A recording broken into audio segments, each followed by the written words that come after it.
आज का जो हमारा लेक्चर है एनालॉग इलेक्ट्रॉनिक्स पे, ये यूँ मान के चलो कि ऑलमोस्ट सेकंड लास्ट लेक्चर है।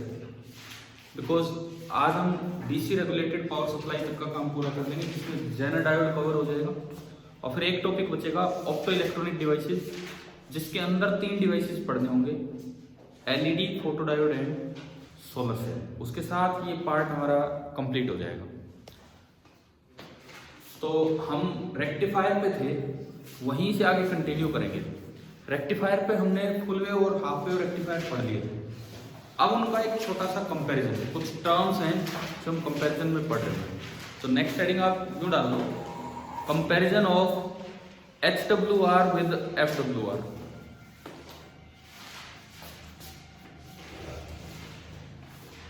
कंपैरिजन ऑफ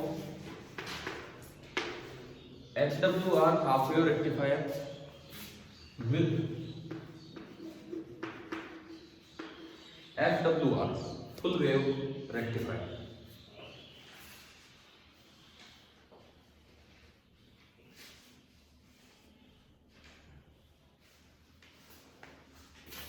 देखिए, हम सर्किट डायग्राम नहीं बनाएंगे अभी, वेवफॉर्म नहीं बनाएंगे, वो हमने पीछे पढ़ लिया था। कंपैरिजन में कुछ और चीजें जो पीछे नहीं कवर की होंगी। तो सबसे पहली वैल्यू जो आउटपुट आता है उसकी एवरेज वैल्यू।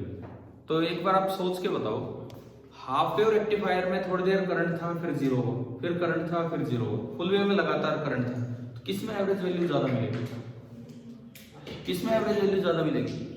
फुल वेव में, क्योंकि उसमें लगातार करंट मिलेगा। ठीक है, फुल वेव में एवरेज वैल्यू इससे डबल होती है। तो एवरेज वैल्यू को डीसी वैल्यू भी बोल देते हैं। ठीक है, यहां पे जो होगा, आई की एवरेज वैल्यू लिखें या फिर आई डीसी भी उसे लिख देते हैं। दैट इज, जो भी आई की पीक वैल्यू थी उसको आप पाई से डिवाइड कर देंगे। ये होता है हाफ वेव रेक्टिफायर में।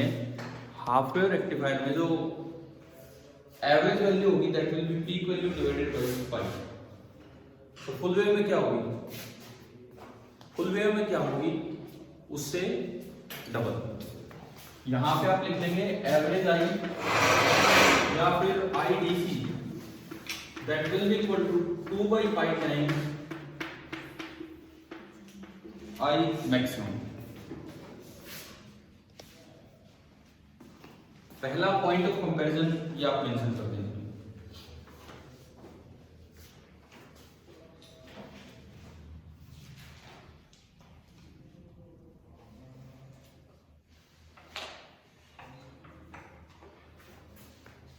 सेम ऐसा ही पॉइंट बनेगा वी एवरेज के लिए, बिल्कुल सेम। एवरेज वोल्टेज, ये आउटपुट की बात हो रही है। इनपुट तो सेम है, चाहे आप हाफ वेव लो चाहे फुल वेव लो। ये आउटपुट की बात हो रही है कि आउटपुट में किस तरह का ये आउटपुट वैल्यू मिलेगी। तो VDC, एक बात दिमाग में रखना, डीसी वैल्यू अगर कहीं पूछा जाए किसी भी पैरामीटर की, इसका मतलब है उसकी एवरेज वैल्यू। तो ये भी बिल्कुल सेम है। जो भी इनपुट की मैक्सिमम वैल्यू थी उसको आप पाई से कर दीजिए डिवाइड, और यहां जो भी सेम उसी तरह से डबल हो जाएगी, 2 by pi times we maximum. हम आज की क्लास की शुरुआत या आज की क्लास की फिनिशिंग काम करेंगे डीसी रेगुलेटेड पावर सप्लाई पे करेंगे, जहां जेनर डायोड तक का काम खत्म हो जाएगा। पहले 2 पॉइंट एवरेज वैल्यू से रिलेटेड कंपैरिजन के लिए हैं। अब ये तो अगर एग्जाम में कंपैरिजन आए तो आप वेवफॉर्म का भी कंपैरिजन बना के दिखा सकते हो, है ना? हमने तो पहले बना ही किए। तीसरा पॉइंट आरएमएस वैल्यू पे।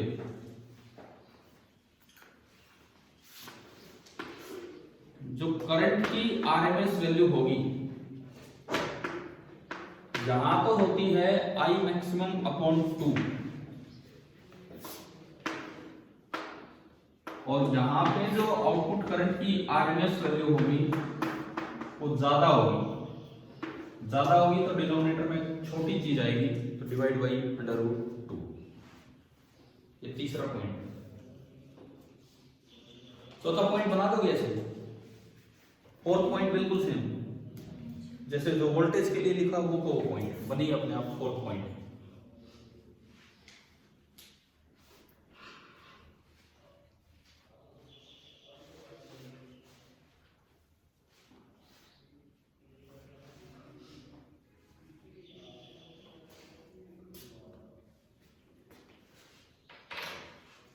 अगला पॉइंट चौथा आपने बना लिया होगा, पांचवा पॉइंट, ये एफिशिएंसी से रिलेटेड पॉइंट है।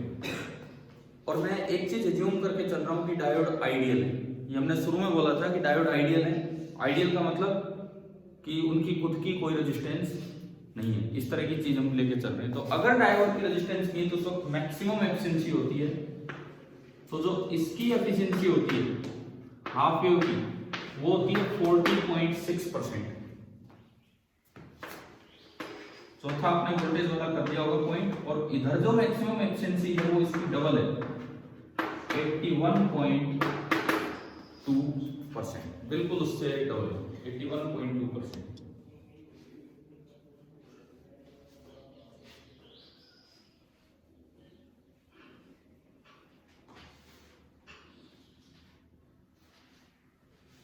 एक टर्म इसके बाद डिफाइन होती है रिपल फैक्टर।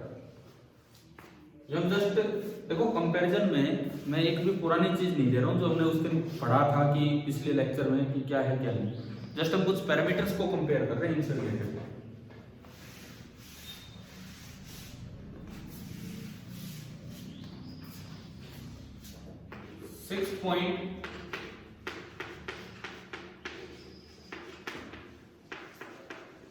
रिपल फैक्टर, जिसको सिंबल देते हैं गामा। पहले मैं आपको बता दूं कि ये क्या रिप्रेजेंट करता है। रिपल फैक्टर वेरिएशन को रिप्रेजेंट करता है, वेवीनेस ऑफ ए ग्राफ को रिप्रेजेंट करता है रिपल फैक्टर। तो वेरिएशन किस में ज्यादा हो रहा है? फुल वेव में लगभग बार बार वो वहीं जाता दिख रहा है। वेरिएशन ज्यादा किस में हो रहा है? हाफ वेव को कोई देखेगा तो कभी ऊपर गया, फिर काफी देर नीचे रहा, फिर ऊपर आया। फुल वेव में पता ही नहीं लगता, अगर तेजी से हो रहा होगा तो वो ऑलमोस्ट कांस्टेंट सा। यानी कि गामा जो है वेरिएशन, पहले इसकी वैल्यू लिख लो कि भाई क्या होती है। गामा का मतलब होता है under root IRMS upon IDC का होल स्क्वायर -1।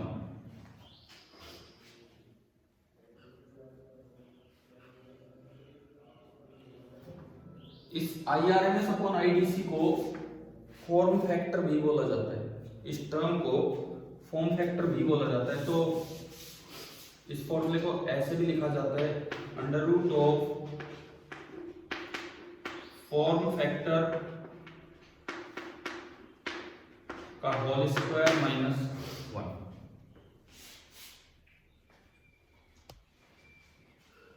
हाफ वेव के लिए फॉर्म फैक्टर आप चेक करो, π/2 बन रहा होगा।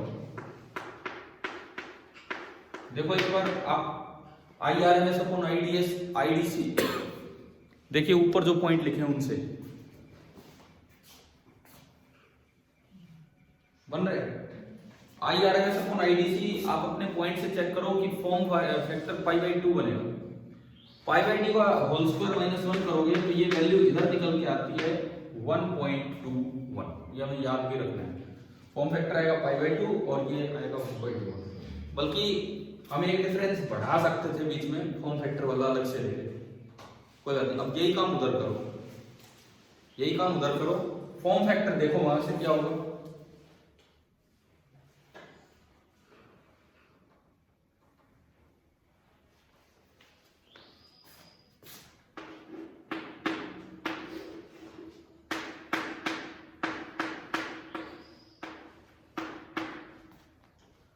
चेक करो साइड फॉर्म फैक्टर क्या बन रहा है क्या नहीं। नियरली इतना 1.11 और ये वैल्यू आएगी 0.482। ये जो वैल्यू आएगी दिस विल बी 0.482।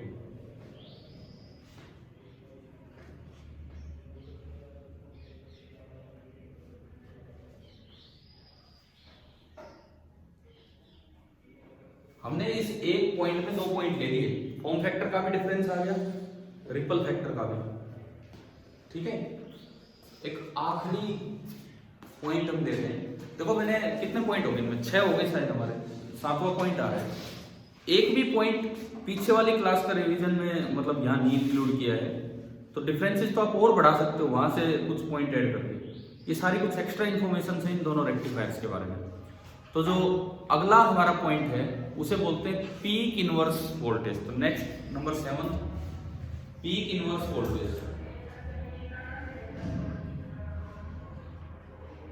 वैसे ना इसके नाम से पता लग रहा है कि पीक इनवर्स वोल्टेज का क्या मतलब है।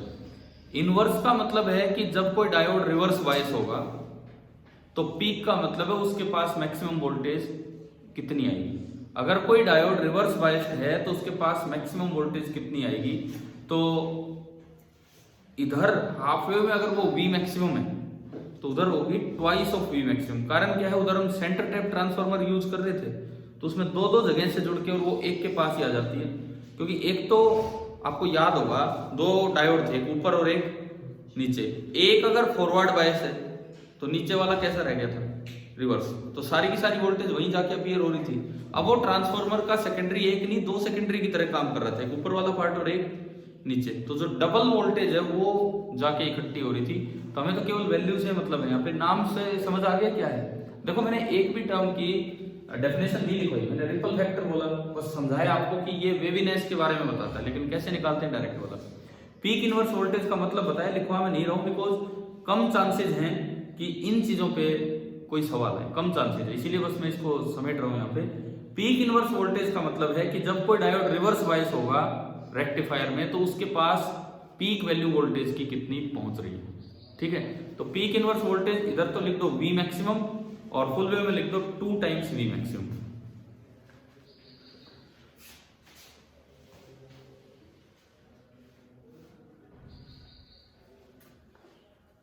अब यूं तो देखो डायोड आप कहीं किसी किताब से पढ़ने लगोगे, पता नहीं किस लेवल तक पहुंचा रखा हो, वो डिपेंड करता है कि आप 12th लेवल की बुक उठा रहे हो या 12th की बुक में ही कोई और लेवल से चीजें डाल दी जाएंगी। जैसे हमने एफिशिएंसी का पॉइंट लिखा, इधर कितनी 81.2। अब आप जब बुक्स में पढ़ रहे होंगे तो असल में वैल्यू इस तरह की मिलती है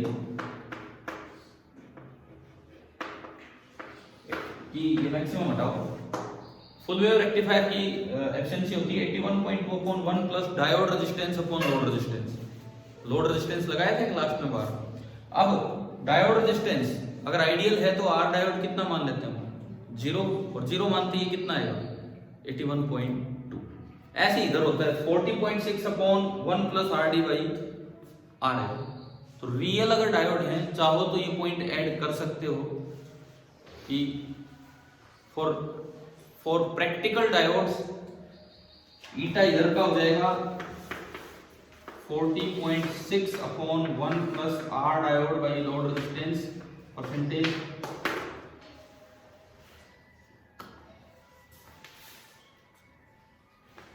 ठीक है, फॉर रियल डायोड इधर की है और उधर वो। इसमें आरडी है लोड रेजिस्टेंस और आरएल है ना, आरडी है डायोड रेजिस्टेंस और आरएल है आपका लोड रेजिस्टेंस। इस तरह से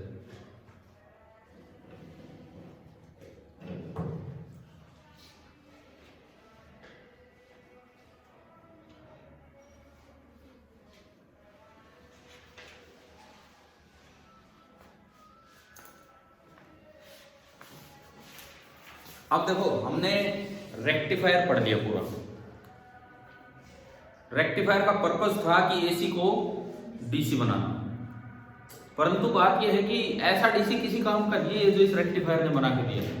इसने कैसा डीसी बना दिया, बहुत ही वेरिएबल डीसी, चीजों को खराब कर देगा वो। अगर ऐसी डीसी सप्लाई होगी तो चीजें इतनी ज्यादा फ्लक्चुएशंस होंगी कि खराब हो जाएंगी। तो अब इसको स्मूथ करना होगा। तो रेक्टिफायर के आउटपुट को स्मूथ करने के लिए यूज किया जाता है एक सर्किट जिसे बोलते हैं फिल्टर सर्किट। उसका सर्किट डायग्राम बस एक हम याद करके चलेंगे, एक्सप्लेनेशन नहीं करनी, वो हमारे सिलेबस में अलग से नहीं है,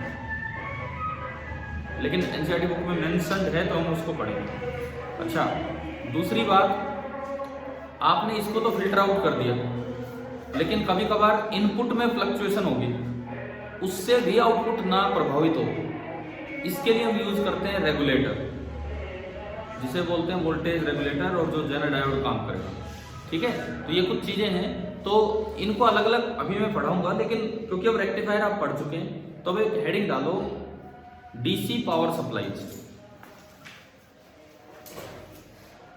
डीसी पावर सप्लाईज।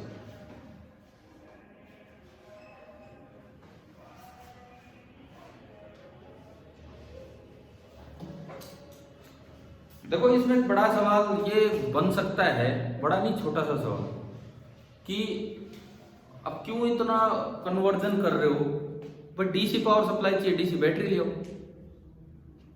ये इन्वर्टर के साथ रखी रहती है DC battery, DC power supply चाहिए, अब डीसी बैटरी ले आओ ना। उसमें कोई रिपल है, रिपल मीन्स कोई वेविनेस नहीं है, कुछ नहीं है उसमें। उसमें दिक्कत क्या आती है कि वो वोल्टेज काफी कम देती है। ये जो डीसी बैटरीज होती है ना, ये लो वोल्टेज की रहती है, इतनी हाई वोल्टेज इन पे नहीं मिल पाता है। तो अच्छा होता है कि हम घर में 220 वोल्ट का एसी लाएं और जरूरत पड़े तो वहां एसी को डीसी में कन्वर्ट कर ले using rectifier and other things. समझ आ रहा है? तो डीसी पावर सप्लाईज में शुरू की 1-2 लाइनों में हम ये बात मेंशन कर देते हैं, आप लिखिए। Most of the electronic devices, most of the electronic devices require DC supply. Most of the electronic devices require DC supply. ठीक है? Dry cells and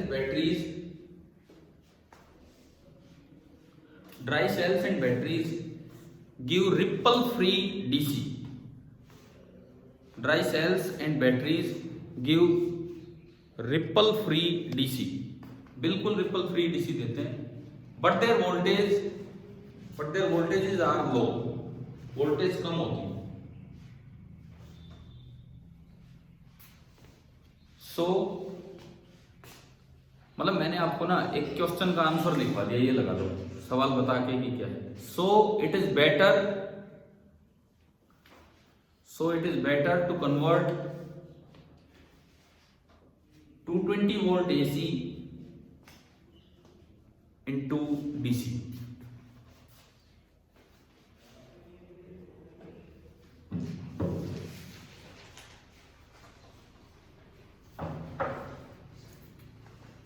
अब हम इस टर्म का मतलब समझे तो नेक्स्ट हेडिंग इसमें डालना regulated DC supply.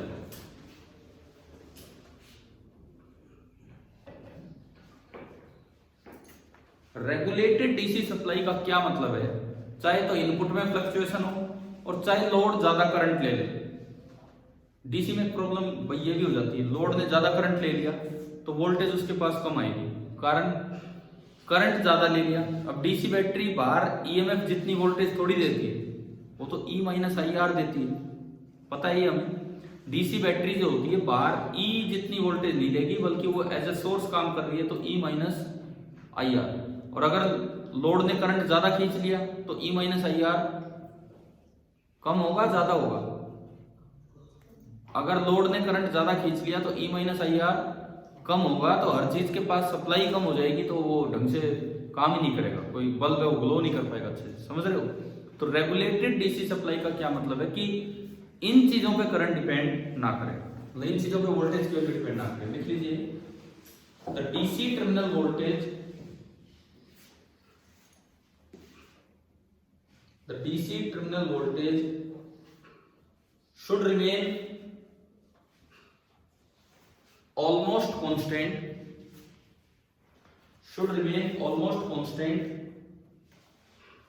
regardless of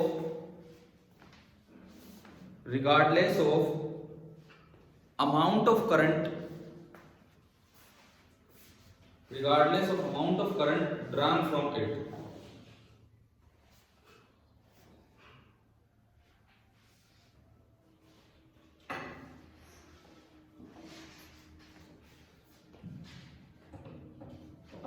देखो इसमें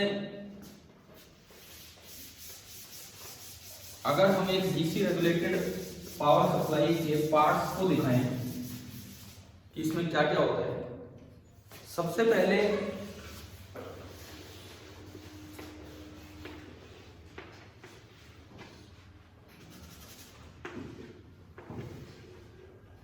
आपने यहां से दिया एसी इनपुट। पहली चीज, आपको ये इनपुट देना होता है किसमें? आपने रेक्टिफायर यूज किया तो उससे पहले भी क्या यूज कर रखा था? रेक्टिफायर से पहले भी क्या यूज किया था? ट्रांसफॉर्मर। पता नहीं कितने वोल्ट का डीसी बनाना है, ठीक है। ट्रांसफॉर्मर से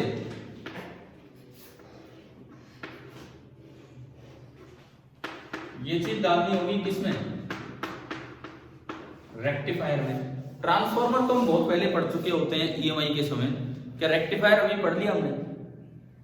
रेक्टिफायर से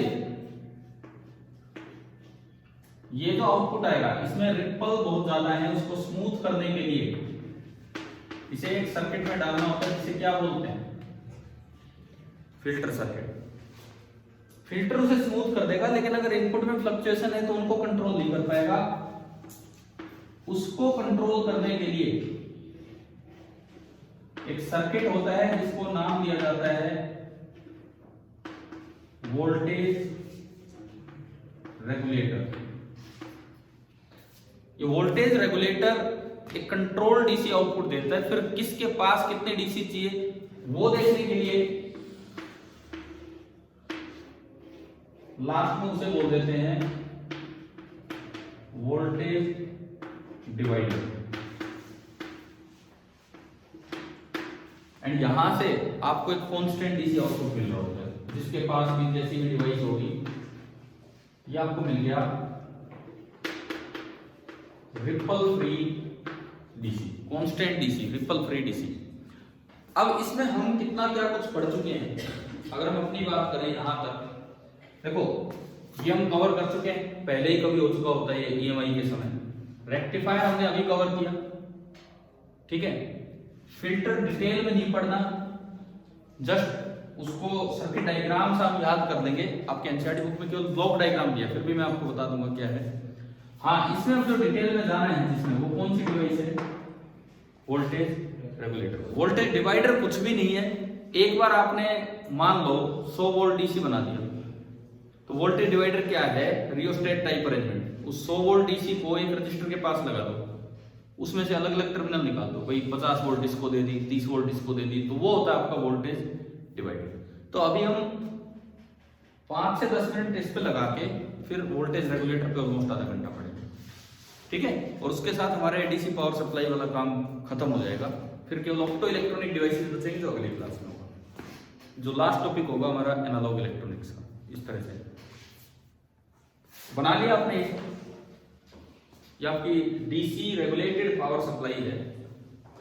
अब मैं तो ये कहता हूं कि अगर जैसे हम सीबीएसई एग्जाम की बात करें, बोर्ड एग्जाम की बात करें, चाहे स्टेट बोर्ड हो चाहे कोई सा भी हो, किसी का भी, देखो सब में बहुत चांसेस होते हैं इस टॉपिक के आने के या इस टॉपिक के आने के।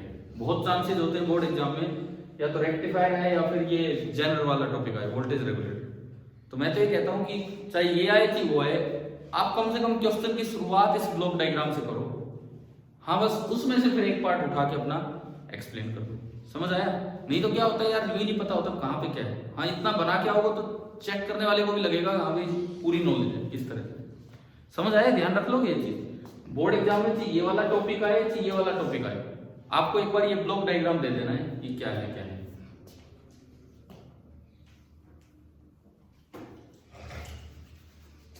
तो नेक्स्ट हेडिंग डालिए filter.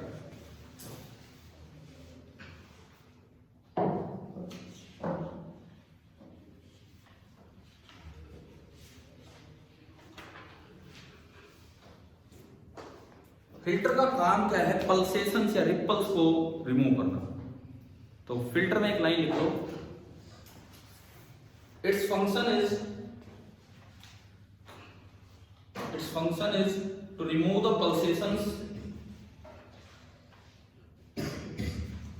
pulsations or ripples present in the output of rectifier. Present in the output of rectifier.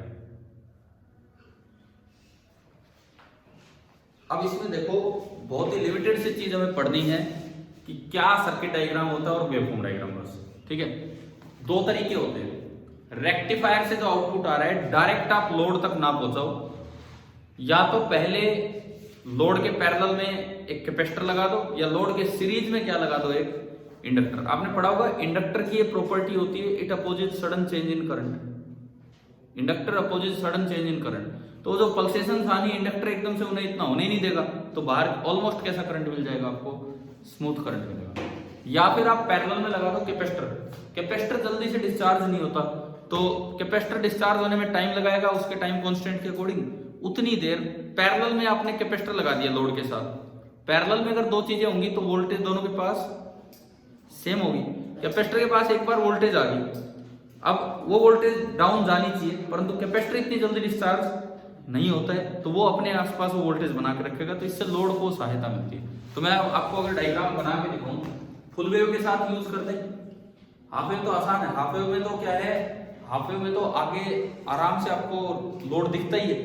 मैं फुल वेव के साथ आपको दोनों फिल्टर बना के दिखाता हूँ किस तरह से। देखिए, एक को बोलते हैं सीरीज इंडक्टर फिल्टर, एक को बोलते हैं संट कैपेसिटिव फिल्टर। संट मतलब पैरेलल, सीरीज तो सीरीज है, संट मतलब पैरेलल, है ना। तो देखिए मैं आपको दो फिल्टर बना के दिखा रहा हूं। यहाँ पे आपने हेडिंग डाली ली होगी फिल्टर। सबसे पहले मैं बना रहा हूं सीरीज इंडक्टर फिल्टर, और एक हम बनाएंगे संट कैपेसिटिव फिल्टर। बड़े आसान है, अगर ये डायग्राम दिमाग में है कि भाई ये होना है, इस तरह से चलना है। देखो आपने एक एसी इनपुट दिया, ये एक एसी इनपुट है। सबसे पहले क्या लगाना है, ट्रांसफॉर्मर।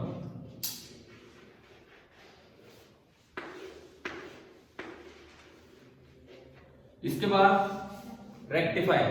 और हमने पढ़ा था कि फुल वेव की अगर मैं बात करूं, ज्यादा अच्छा फुल वेव है क्योंकि उसकी एफिशिएंसी डबल थी, इसलिए फुल वेव बेटर है। एक यहां, एक यहां, ये सेंटर टैप्ड आपका ट्रांसफॉर्मर होता है, ठीक है, इस तरह का ये पढ़ते थे। इसके बाद लोड कहां लगाते थे, इन दोनों एंड्स को आपस में ज्वाइन किया जाता था, ठीक है। और लोड हम यहां आगे लगाते थे, लोड आगे लगाते थे। लोड लगाने से पहले बस एक काम कर लेना, मैं एक बार यही चीज इधर भी बना के दिखा दूं फिर आपको, ताकि समझ आ जाए कि क्या होना है। हाफ वेव के साथ भी बन सकता है, उसमें तो और भी आसान डायग्राम है। ये ट्रांसफॉर्मर, ये रेक्टिफायर, और इन दोनों को ज्वाइन किया, सोल्डर किया, और आगे लगेगा लोड। यहां तक हमारा सर्किट पहुंच गया। लोड लगने से पहले ये कहता है सीरीज इंडक्टर। सीरीज इंडक्टर का मतलब है कि जहां भी लोड है उसके साथ आप सीरीज में क्या लगा दो, एक इंडक्टर लगा दो। मैंने फिल्टर को थोड़ा अलग कलर से बनाने की कोशिश की है, और ये लोड रेजिस्टेंस है।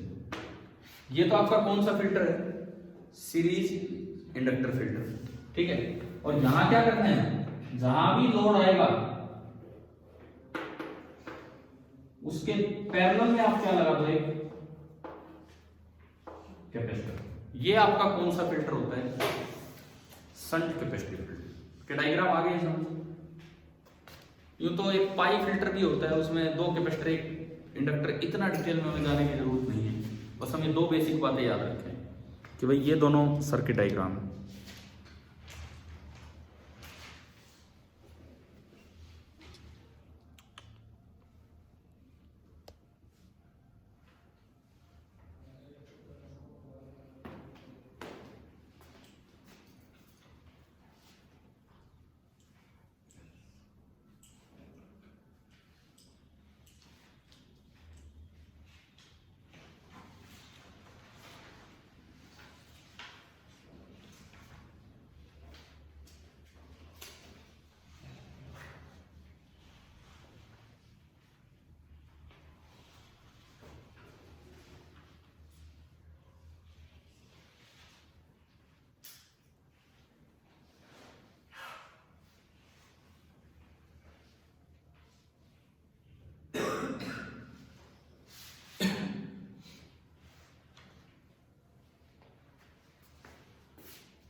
बना लिया।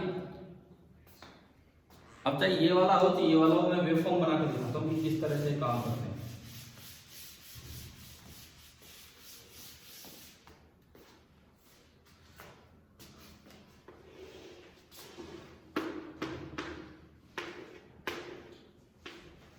जो आपका फुल वेव रेक्टिफायर का आउटपुट है,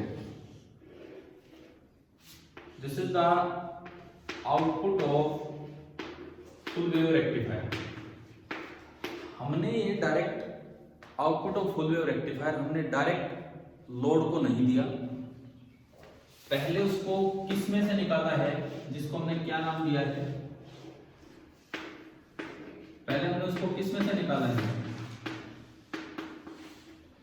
फिल्टर में से। सबसे पहले हमने उसको निकाला है फिल्टर में से, और फिल्टर से जो आउटपुट आपको मिलेगा वो एक स्मूथ डीसी मिलेगा, मतलब इस तरह का। शुरू में तो राइज करेगा लेकिन ये फॉल नहीं कर पाएगा इतनी जल्दी, इंडक्टर या कैपेसिटर इसको फॉल नहीं होने देंगे, और ये इस तरह का मिल जाएगा, मतलब ये गिर नहीं पाएगा, उससे पहले अगला आ जाएगा। तो ये काम होता है इनका।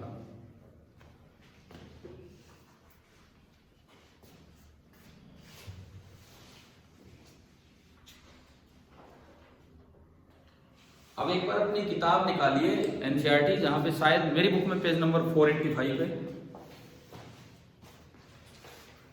आपकी बुक में हो सकता है थोड़ा अलग पेज नंबर हो, एक बार चेक कर लो। क्या 485 पेज पे जेनर डायोड वगैरह दिए हैं क्या?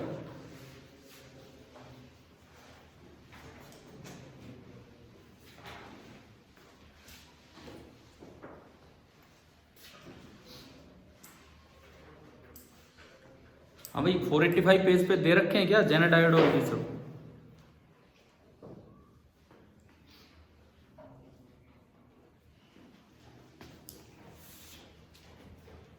बुक खोल रहे हो आप लोग?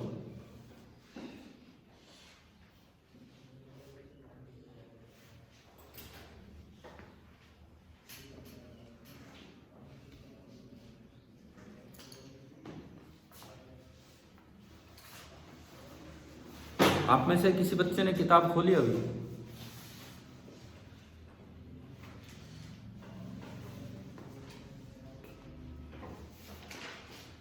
पेज नंबर 485 देखें, उसमें सबसे ऊपर तो फिल्टर का सर्किट डायग्राम नहीं, लेकिन सर्किट डायग्राम ही दिखा रखा है, बस उन्होंने ये चीज पूरी किसमें डाल दी, ब्लॉक में, और वहां रेक्टिफायर लिखा हुआ है। कौन सा फिल्टर आपकी किताब में दिखा है, सीरीज इंडक्टर या शंट कैपेसिटिव? शंट कैपेसिटिव, उसमें पैरेलल में लगा रखा है, तो ये भी एक फिल्टर होता है, और साथ में दिखा रखी है वेवफॉर्म, साथ में आपको दिखा दी है वेवफॉर्म। तो फिल्टर क्या होता है, क्या समझ में आ गया है ना? अगर ये आपके सिलेबस में अच्छे से होता, तो जितने अच्छे से हमने रेक्टिफायर की वर्किंग पढ़ी उसी तरह इसको पढ़ते, पर ये समझ में आ जाता है ये कि एकदम से वोल्टेज फॉल नहीं हो पाती, चाहे इंडक्टर हो चाहे कैपेसिटर हो।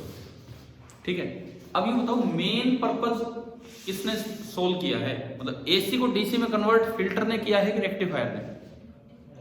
रेक्टिफायर ने। और सब तो यूं लगा लो रिफाइनमेंट से, कुछ और ठीक करना, अच्छा करना, बस ये काम। फिल्टर हो गया। अब इसको ठीक करने का काम, मतलब अगर इनपुट में फ्लक्चुएशन आ जाए तो आउटपुट में फ्लक्चुएशन ना दिखे, उसको ठीक करने का काम अगला पार्ट करेगा। और अगला पार्ट हमने क्या डाला था, वोल्टेज रेगुलेटर। और वोल्टेज डिवाइडर कुछ नहीं, मैंने कहा रियोस्टेट टाइप अरेंजमेंट है। तो अब हमारा इस सप्लाई में एक पार्ट बचा है वोल्टेज रेगुलेटर, लेकिन हेडिंग ऐसे नहीं, किताब ना रखें अभी। और उसी में देखो अगला टॉपिक है आपका special purpose junction diode, PN junction diode.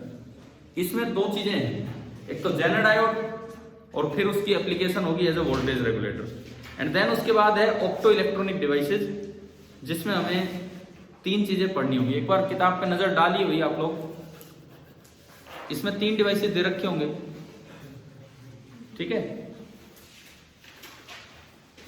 तो हम, और उसके बाद ये ट्रांजिस्टर वगैरह तो हटा ही दिए गए हैं, अब तो है ही नहीं, किताबों में ही नहीं है अब तो ये सब। तो चलिए हम स्टार्ट करते हैं। तो नेक्स्ट हेडिंग जेनर डायोड, किताब खोले रखना, पेज काम आएगा। जेनर डायोड, JDNER, एक साइंटिस्ट का नाम है।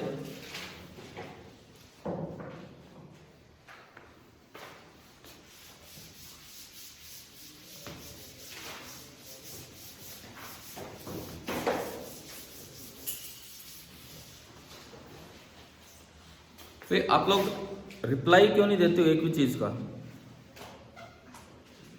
कि मैं नाम लेके ही पूछूं?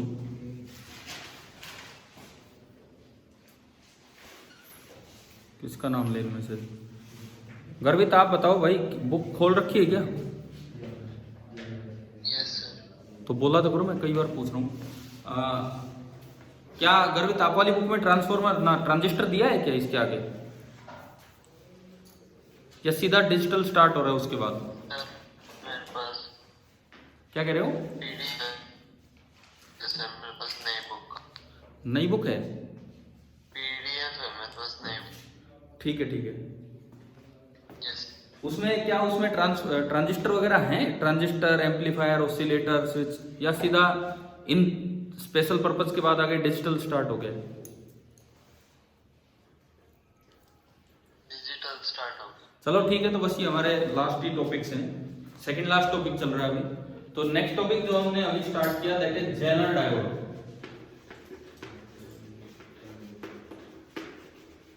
पॉइंट टू पॉइंट हम चलेंगे, किस तरह से क्या क्या काम है। हेडिंग आपने डाल दी है। सबसे पहली बात, सबसे पहला काम लिखो सर्किट सिंबल। छोटे छोटे पॉइंट्स हम बनाएंगे। सर्किट सिंबल, इसका सर्किट सिंबल डायोड की तरह ही होता है, होता तो ये डायोड की तरह ही है, लेकिन ये जो इसको ना जेड शेप में बना दिया जाता है, और कुछ नहीं है, जेड पर जेनर दिखाने के लिए। ये जो एन की लाइन थी, एन की लाइन, उसको हम जेड शेप में बना देते हैं, तो ये आपका बन जाता है जेनर डायोड। इस तरह से ये है इसका सर्किट सिंबल। उसके बाद देखो रीजन ऑफ ऑपरेशन, किस इलाके में ये काम करता है।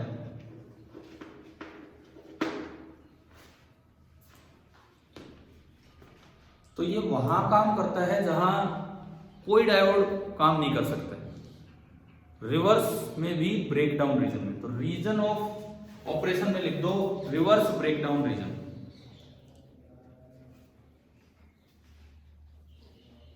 रिवर्स ब्रेकडाउन रीजन, ये उसका रीजन ऑफ ऑपरेशन।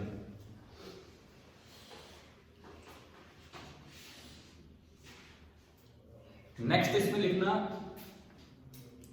फैब्रिकेशन, कि ये बनाते समय किन बातों का ध्यान रखा जाता है, इसको कैसे फैब्रिकेट किया जाता है।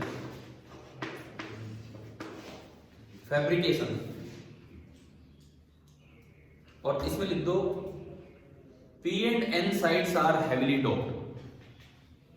P and N sides are heavily doped so that, अच्छा कभी हमने पहले पढ़ा था, अगर हैवी डोपिंग होगी, अगर हैवी डोपिंग होगी तो बताओ डिप्लीशन लेयर थिन होगी कि थिक होगी?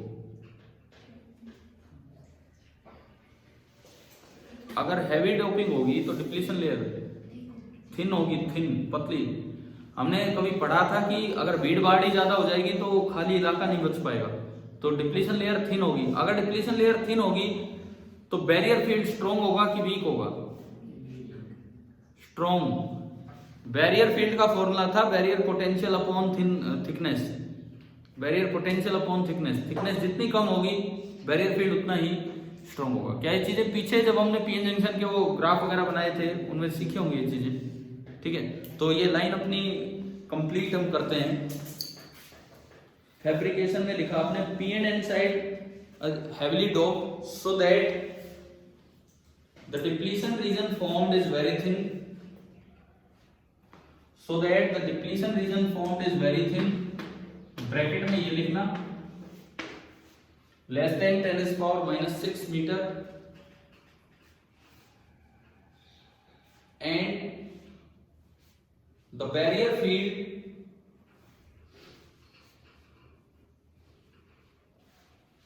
at the junction is very high।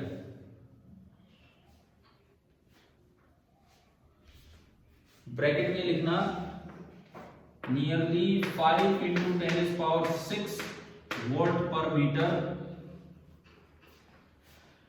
and the barrier field at the junction is very high, nearly इतना even for, उसी लाइन में even for a small reverse voltage of 5 volt.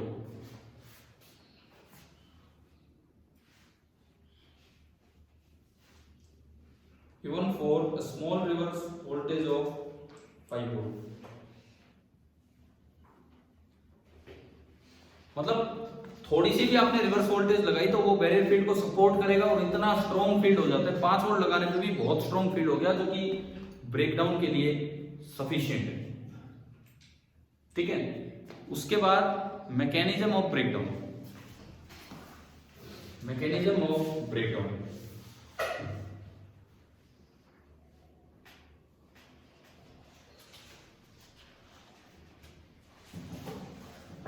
और इसके mechanism को नाम दिया जाता है internal field emission. Internal field emission और field ionization.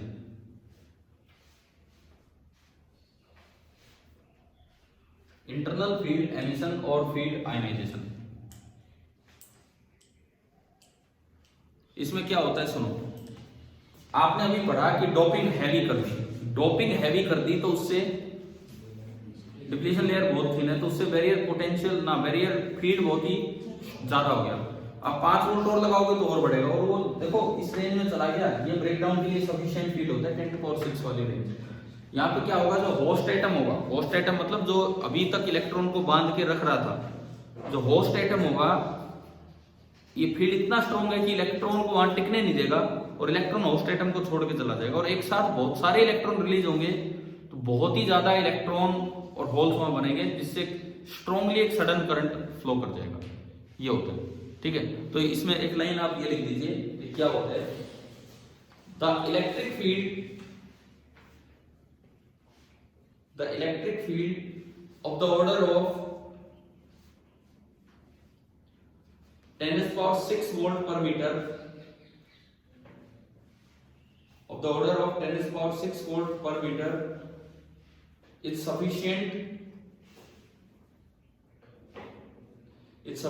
for the emission of electrons from the host atom.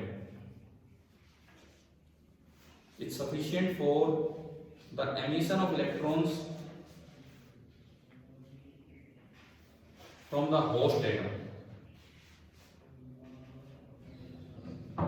ठीक है, और इससे अचानक से बहुत ही हैवी करंट फ्लो कर जाता है, एकदम से ब्रेकडाउन होता है और बहुत हैवी करंट फ्लो कर जाता है। ये होता है। नेक्स्ट लिखो VI characteristics. VI characteristics,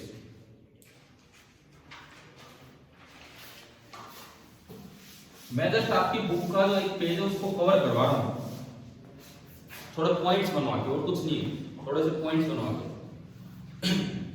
VI characteristics मतलब ये वोल्टेज, ये करंट, हम रेंज नहीं दे रहे, ऊपर मिली एम्पियर में होता है, नीचे माइक्रो एम्पियर में आपकी बुक में यहाँ दिया हुआ है स्पेस पे। हम जब उस काम का ग्राफ उस पे आते हैं, ये भी हमारे काम का नहीं है, यहाँ के लिए नहीं बना जेनर डायोड। जेनर डायोड कहाँ काम करता है, यहाँ, और ये अभी हम समझेंगे कि ये हुआ क्या है। थोड़ा सा फॉरवर्ड में थोड़ा सा आगे जाते हैं, इसके ब्रेकडाउन वगैरह हो जाते हैं, इधर भी मतलब ये खराब हो जाएगा, तो इधर में नहीं जाना, इधर भी डिस्ट्रॉय हो जाता है हीटिंग से, एक्सेस हीटिंग से।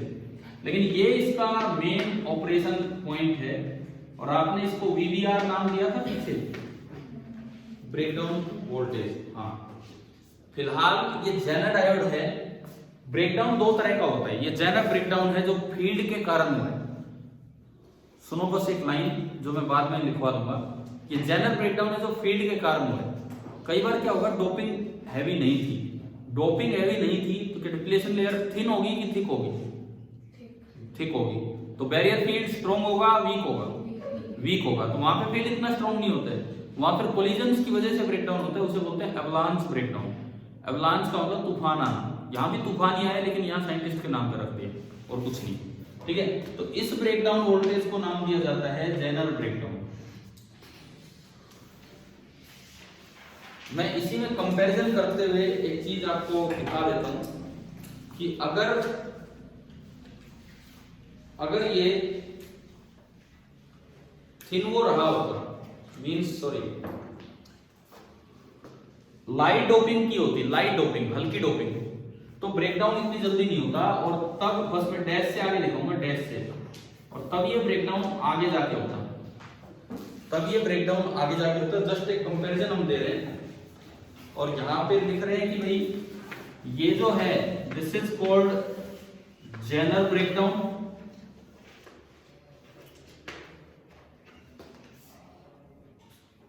और यहां जो हुआ है मैंने अभी इसको नाम दिया एवलांच ब्रेकडाउन, मतलब तूफान आना।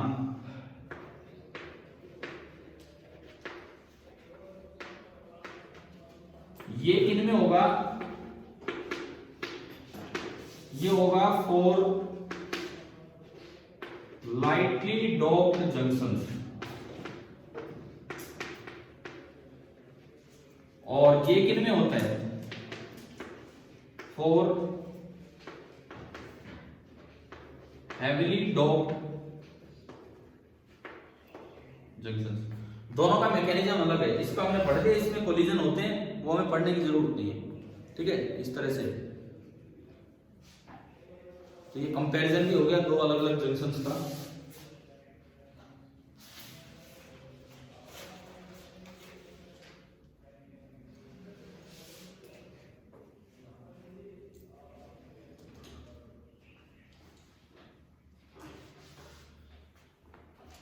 अब आते हैं जो हमारा डीसी पावर सप्लाई में जिसके लिए हमने जेनर डायोड पढ़ा। हम ट्रांसफार्मर देख चुके हैं, रेक्टिफायर देख चुके हैं, फिल्टर देख चुके हैं। फिल्टर से अगली चीज क्या थी, फिल्टर से अगली चीज वोल्टेज रेगुलेटर। तो अब हमें वो एप्लीकेशन देखनी है। तो ये होने के बाद, ये लिखने के बाद, बनाने के बाद आप हेडिंग डालना Zener diode as a voltage regulator.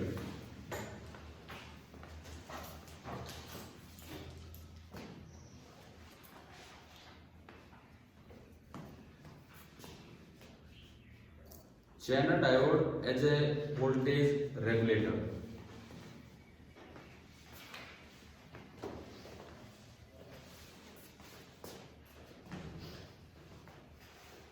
बेटा दो, ये हो गया ना, बना लिया आप लोगों ने।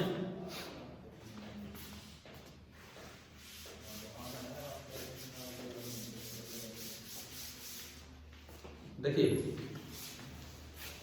वोल्टेज रेगुलेटर का काम है कि इनपुट में अगर फ्लक्चुएशंस भी हो तो भी आउटपुट वोल्टेज में कोई चेंज ना हो, इसे बोलते हैं वोल्टेज रेगुलेटर, ठीक है। एक तो इसका पर्पस लिख दो कि it maintains a constant voltage across the load,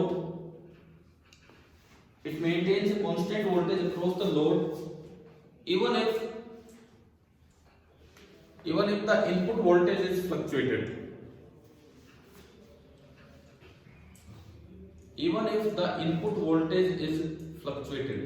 चाहे इनपुट वोल्टेज फ्लक्चुएट कर रही हो फिर भी ये कांस्टेंट वोल्टेज मेंटेन करें। अब देखो पूरा सर्किट डायग्राम ढंग से देखिए, बार बार मैं क्यों ये पूरे पूरे बना रहा हूं। आपकी टेक्स्ट बुक क्या करती है, पिछला पार्ट खत्म हुआ उससे आगे स्टार्ट कर रही है। आपने फिल्टर का डायग्राम देखा होगा, उन्होंने ब्लॉक में लिख दिया रेक्टिफायर और आगे फिल्टर। जेनर डायोड का डायग्राम वो सीधा आगे स्टार्ट करेंगे कि अनरेगुलेटेड सप्लाई से। पूरा डायग्राम देखो, और मैं फुल वेव रेक्टिफायर यूज कर रहा हूं हर बार। क्या होगा, पूरा डायग्राम देखिए, ये आपका इनपुट जो आपने किस में दिया शुरू में, ट्रांसफार्मर में, सेंटर टैप ट्रांसफार्मर। यहां आपने बनाया फुल वेव रेक्टिफायर। अच्छा होता है अगर आप एग्जाम में पूरा सर्किट बना के आओ तो। इन दोनों की कर दी सोल्डरिंग, इन दोनों की हमने कर दी सोल्डरिंग। इसके बाद वैसे तो रेक्टिफायर पढ़ा तो सीधा लोड यहां लगाया था, फिल्टर पढ़ा तो या तो सीरीज में इंडक्टर लगाया या फिर पैरेलल में कैपेसिटर। आपकी बुक में कैपेसिटर लगा रखा है, ये लोग कैपेसिटर लगा दिया। उसके बाद लोड देने से पहले आप क्या देंगे, अब सुनो ध्यान से, इससे आगे मैं स्टार्ट करता हूं। जेनर का क्वेश्चन, मतलब जेनर का डायग्राम, रेगुलेटर का डायग्राम क्या बनेगा। देखिए यहां से आप गए, ये मैं थोड़ा अलग कलर करूं। आप क्या करोगे, आपकी बुक में ये डायग्राम इन्होंने दो डॉट से दिखा रखा है। दो डॉट मतलब ये दो डॉट यहां से शुरुआत हो गई, पेज नंबर 486 पे जो दिखाया हुआ है, ठीक है। अच्छा, यहां तक ऐसी सप्लाई आती है कि ये पॉजिटिव हाई पोटेंशियल हो जाता है फिक्स और ये नेगेटिव। देखो भाई, आपको ये पता है ना कि हमने रेक्टिफायर पढ़े, लोड यहां था, हर बार करंट ऊपर से नीचे जा रहा था, मतलब ऊपर वाला पॉजिटिव और नीचे वाला नेगेटिव। अब क्या क्या लगाया जाएगा सुनिए। एक तो सीरीज में एक रजिस्टर जिसे बोलते हैं सीरीज रजिस्टर आरएस, और फाइनली लास्ट में आना है लोड। लास्ट में तो वही लोड रजिस्टर आना है जो जैसा कि हम पीछे बनाते रहे हैं, उस लोड को ही हम आगे खिसकाते जा रहे हैं। लोड के पास आप आउटपुट वोल्टेज लेंगे, दिस इज बी आउटपुट।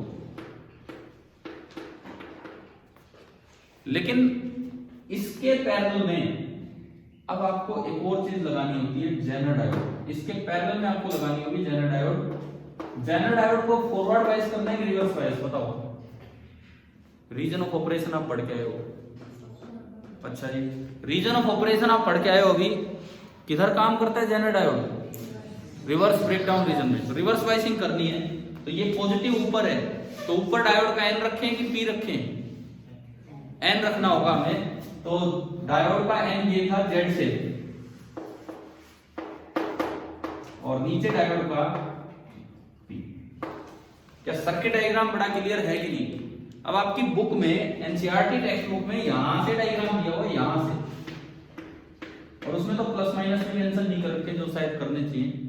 तो इससे आगे आगे तो ये है वोल्टेज रेगुलेटर, यहां से यहां ये है फिल्टर, यहां से यहां ये है रेक्टिफायर, यहां से यहां ये है ट्रांसफार्मर, और ये इनपुट। क्या बन गए पूरी ओटीसी सबसे? Input, AC input, transformer, rectifier, ये कैपेसिटर तक फिल्टर, एंड ये पूरा आपका वोल्टेज रेगुलेटर। और अब लोड से आप वोल्टेज डिवाइड कर दो रियोस्टेट सा बना के, तो वो वोल्टेज डिवाइडर हो जाता है, वो हमें बनाने की जरूरत नहीं। तो अब आप बताओ, अगर आपके 12th बोर्ड एग्जाम में कोई टॉपिक आएगा तो आगे आगे का बना के आओगे, पूरा बना दोगे? वहां पे टाइम इतना लगेगा नहीं अगर आपको याद है तो, और इससे बहुत अच्छा इंप्रेशन जाएगा अगर आप पूरा ढंग से बनाते हो। और बल्कि वो अलग से बनाया भी है तो उसमें पार्ट्स लिख के आओ कि भाई ये ट्रांसफार्मर, चाहे तो भी लिख सकते हो, ये रेक्टिफायर, ये फिल्टर, और ये voltage regulator, and finally load. और फिर हम एक चीज को एक्सप्लेन कर देंगे वोल्टेज रेगुलेटर को, तो ये ज्यादा अच्छा तरीका रहेगा।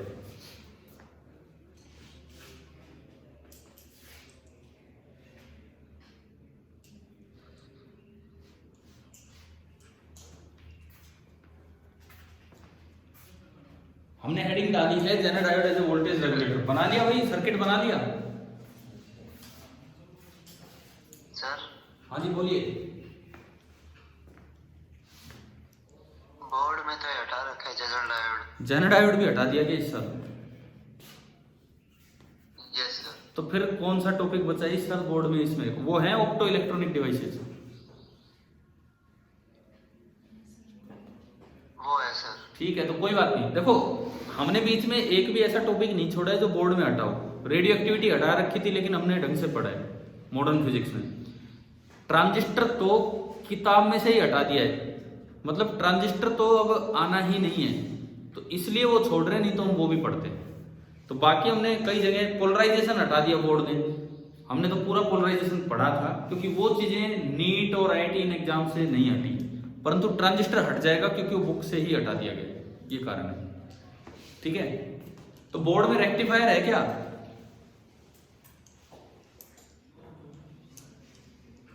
गर्वित, रेक्टिफायर दे रखा है? तो देखो, अब रेक्टिफायर आ जाए, मान लो 5 नंबर का या 3 नंबर का, जैसा भी क्वेश्चन आ जाए रेक्टिफायर, तो आप एक बार पूरा डायग्राम बना के और फिर एक्सप्लेन एक पार्ट को कर दो, कौन सा? रेक्टिफायर। ऐसे हम जो पढ़ के गए हैं तो उस चीज को ऐसे दिखा सकते हैं। ठीक है, अब आते हैं इसकी वर्किंग पे। ये जो वोल्टेज रेगुलेटर की तरह आप देख रहे हैं कि किस तरह से है। देखो, होना क्या है, कुछ भी नहीं होना है। आपने वीआई कैरेक्टरिस्टिक्स अभी पढ़ी थी, आप जेनर डायोड की वीआई कैरेक्टरिस्टिक्स पे ध्यान दो।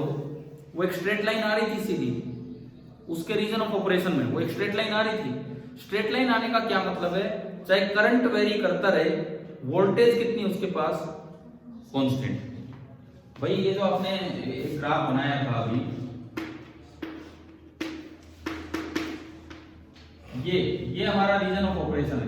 करंट कितना भी जाए, इसके पास वोल्टेज कितनी है, Vz, और ये लगा है उसके पैरेलल में, और पैरेलल में दोनों के पास वोल्टेज क्या रहती है, सेम। तो अगर इसके पास कांस्टेंट है तो उसके पास भी कांस्टेंट। ये सीधा सा काम है इसका, ठीक है। तो वर्किंग में लिखो,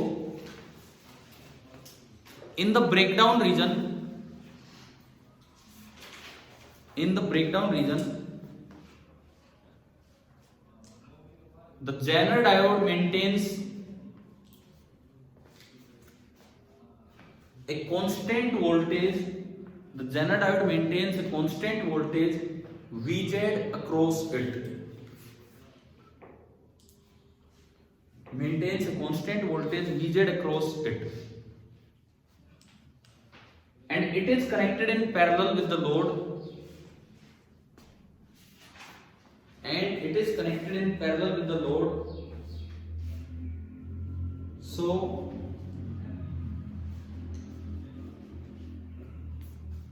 output voltage is also constant. So output voltage is also constant. अब देखो बस फ्लक्चुएशन की एक लास्ट लाइन हम लिख रहे हैं। अगर मान लो इनपुट वोल्टेज बढ़ गई किसी वजह से, मैं बढ़ने का एक्सप्लेन कर देता हूँ, वैसे कम होने का।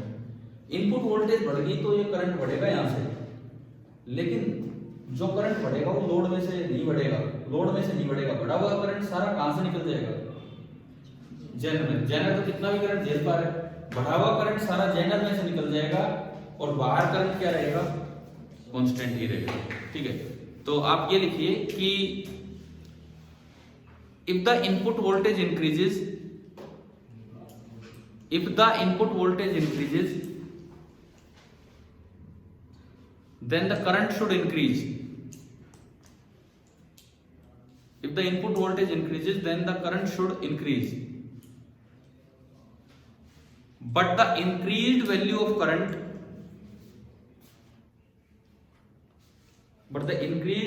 current, passes mainly through the diode, passes mainly through the Zener diode, और उसके ब्रैकेट में लिख देना कि IZ this is nearly 5 times load current, इतना हो जाता है। ब्रैकेट में लिख देना कि जो जेनर करंट है वो लोड करंट से 5 गुना तक बढ़ जाता है। नहीं दिया हो तो ये हम एज्यूम कर सकते हैं क्वेश्चन में,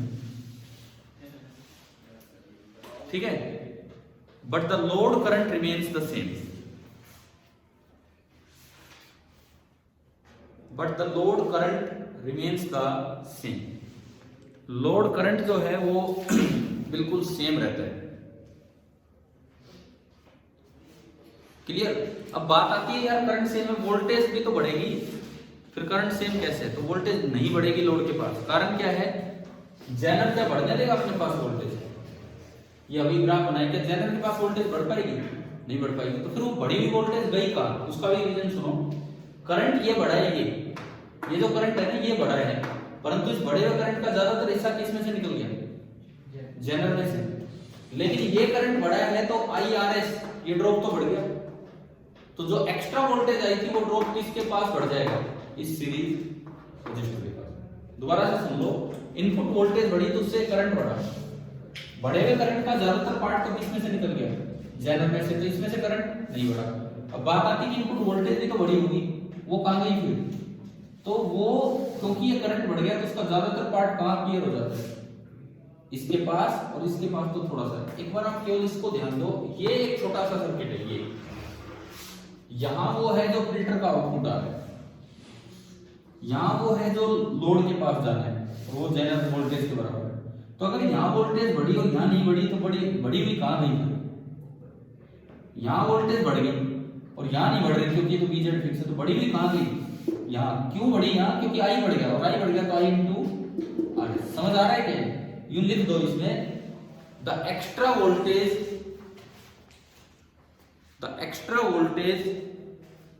appears across the series resistor RS. The extra voltage appears across the series resistor RS.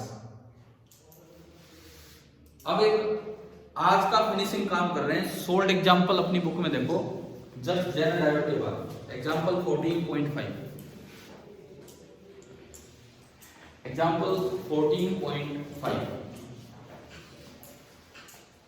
देखिए, इन a zener regulated power supply, ये जेनर का सवाल यहां से स्टार्ट होगा, यहां से आगे वाले डायग्राम में। In a zener regulated power supply a zener diode with VZ equal to 6 volt. भाई आप सभी ने किताब तो खोली हुई है ना, तब से जवाब भी खाली गर्वित नहीं दिए। हिमांशी, फाल्गुनी, ऋचा, आप लोगों ने किताब तो खोल रखी है ना। देख लो, ये आखिरी सवाल ले रहे हैं। In zener regulated power supply zener diode with VZ दे दिया आपको, तो यहाँ तो वोल्टेज फिक्स है, कितनी आनी है 6 वोल्ट फिक्स है। Is used for regulation. Load current भी दे दिया, लोड करंट कितना दे रखा है, लोड में से जो करंट है 4 milliampere. And unregulated input, जो बढ़ा हुआ इनपुट आया, मतलब ये कैपेसिटर के पास यहाँ बढ़ा हुआ जो इनपुट आया वो कितना दिया है सवाल में 10 वोल्ट। बढ़ा हुआ इनपुट आया 10 वोल्ट, तो what should be the value of series resistor, RS कितना हो। आप छोड़ो, कोई फॉर्मूले नहीं लगाने, इधर ध्यान दो बस, आप केवल इस छोटे से सर्किट पे ध्यान दो। अनरेगुलेटेड इनपुट कितना आया है plus minus 10 volt. Unregulated input कितना आया है आपका 10 वोल्ट आया, और जेनर अपने पास कितना रोक रहा होगा 6 वोल्ट। तो बचा हुआ एक्स्ट्रा कहां गया RS के पास, यानी कि यहां जो बचा है दैट इज 4 वोल्ट। करंट कितना है इसका अंदाजा इससे लगाओ। क्या लोड में से करंट दे रखा है कितना 4 मिली एम्पियर। जेनर करंट अगर ना बताया हो, कोई और इंफॉर्मेशन ना हो, तो हम एज्यूम क्या करते हैं कि आई जेनर इज रेगुलेशन के समय कितना हो जाता है लगभग 5 गुना। तो ये 4 एम्पियर, ये 5 गुना, तो ये कितना हो गया 20 मिली में है कि एम्पियर में, मिली एम्पियर। ये 4 मिली एम्पियर, तो ये 20 मिली एम्पियर। तो टोटल कितना आ रहा है, टोटल उधर से टोटल कितना आ रहा है, तो 20 और 4 में बटा 24 KCL से, यानी कि जो टोटल करंट आया इधर से वो कितना आया 24 मिली एम्पियर। 24 मिली एम्पियर का करंट पास होने पे इस पे वोल्टेज ड्रॉप कितना हो रहा है 4 वोल्ट। तो आ गया RS कैसे, I इंटू R बराबर 4, I इंटू R बराबर 4। तो यार अगर सर्किट दिमाग में है तो कोई और फॉर्मूला लगाने की जरूरत नहीं है, बस ये यहाँ का क्वेश्चन है। मैं एक बार दोबारा बता देता हूँ। 10 वोल्ट सप्लाई आई, 6 वोल्ट इसके पास है, तो बची हुई 4 वोल्ट RS के पास होगी, और मुझे RS की वैल्यू बतानी है। तो अगर करंट पता लग जाए तो V बराबर IR करके उसमें से आ जाएगा। करंट कैसे आया, लोड करंट दे रखा है कितना 4 मिली एम्पियर, और कोई एक्स्ट्रा इंफॉर्मेशन नहीं है, तो आपको जेनरल करंट एज्यूम करना पड़ेगा कि उसका 5 गुना है, तो 5 इंटू 4 यानी कि 20 मिली एम्पियर। टोटल हो गया 24, और इसका आप सम करके कर लेंगे ये वाला। तो हमारा DC रेगुलेटेड पावर सप्लाई तक का काम हो गया है। अब एक लास्ट लेक्चर इस एनालॉग इलेक्ट्रॉनिक्स का, and that will be on opto electronic devices. तो कल की क्लास में सभी बच्चे बुक के साथ रहें, क्योंकि बुक की जरूरत पड़ेगी। थ्योरेटिकल से टॉपिक है, फटाफट पूरे होंगे। ठीक है भाई, कल ये कंप्लीट हो जाएगा हमारा।